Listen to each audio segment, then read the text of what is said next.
Okay, good morning po sa ating lahat. Ito na naman po ang update natin mga rabbit. So makikita po ninyo, ang laki na nila. At ito po yung rabbit farm natin, no? So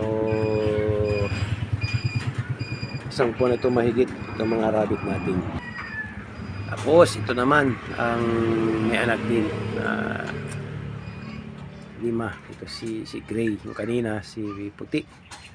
Doon naman sa kabila yung isang nanay, hindi pa naman nanganak, no? Baka mag-overdue na ito, no? So ito yung mga rabbit natin sa kasalukuyan.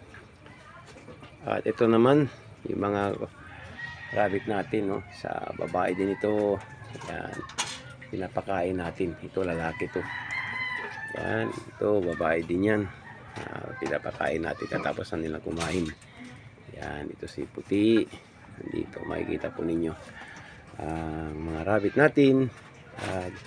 Ito yung produkto ng ating mga pagsisikap. Ito po. So makikita po ninyo itong mga rabbit natin na umiinom dyan ng tubig. Yun. Ito. Tapos ito yung isang puti, yung tatay nila. Tapos ito naman si Brown. Kaya nakaka-enjoy mag-rabbit. Ito yan si Brown. So ang prayer natin ay magkaroon ulit ng another kulungan. So nilinisan ko itong space nito. At yung ganitong klaseng kulungan ay makapaglagay tayo dito, no? Sa kahit yung 12 lang, maiksi konti. Tapos yung ganitong kalalaki naman, oh, ay kahit 6 na ganito ulit na gagawin para sa pag-breed. Yung mga ganitong size kasi dito natin pinapalaki, no? Sa patin ito papalaki yung mga rabbit. Pero yung ganitong size kasi dito yung breeding, so kailangan mayroon dito ng mga 6 pa na ganyan para sa breeding. Kasi itong mga babae dito i-breed natin yan, i-breed, no?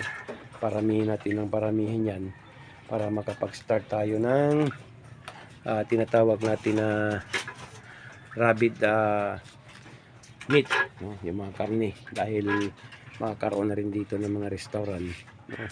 Dito sa tourist spot ng Alamino City. So prayer na magkaroon ulit ng kulungan, extension dito, tapos dyan i-extend pa ulit yung bubong papunta talaga doon sa dulo para magkaroon ng malaking space, no? Kasi dadami nito dahil mga January at mag-breed ulit ng mga 4 ulit ng mga nanay.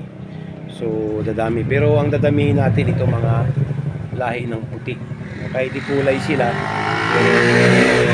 i-separate natin yung mga puti sa mga colored na mga rabbit. Kasi itong mga puti, ito yung pang national na selling sa market.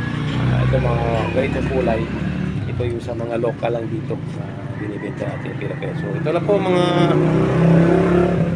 rabbit farmers natin. Ito yung update natin. So medyo dumadami na rin. So maybe next year dodoble na ang dami ng mga rabbit nito. So God bless po sa inyo, at now ay ma-encourage din kayo mag-alaga ng mga rabbit.